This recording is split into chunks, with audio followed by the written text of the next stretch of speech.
बिस्मिल्लाहिर्रहमानिर्रहीम। अस्सलामुअलैकुम व्यूअर्स, क्या हाल है।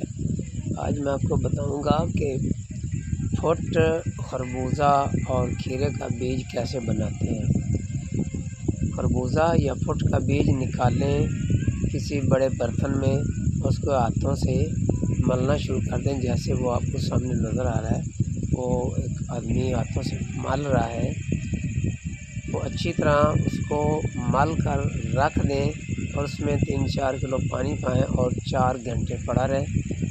और उसके बाद आप इसको वो पानी नीचे गिरा दें और पानी डालें, 3-4 मरतबा ये अमल करें तो खालिस जो बीज है खरबूजे का, फुट का, वो बाहर आ जाएगा। इसी तरह किसी चीज़ का भी बीज निकालना यही तरीका होता है जो आपको वो सामने नज़र आ रहा है।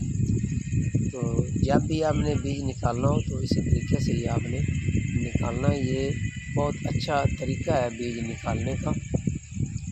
हाथों से मलें और मलने के बाद उसमें 3-4 किलो पानी डालें। पानी डालने के बाद 4 घंटे पड़ा रहने दें और उसके बाद उसको 3-4 बार नीचे फेंकें और बीज बाहर आ जाएगा। अगर आपको मेरी वीडियो अच्छी लगे तो इसे लाइक और सब्सक्राइब ज़रूर करना। अस्सलाम वालेकुम।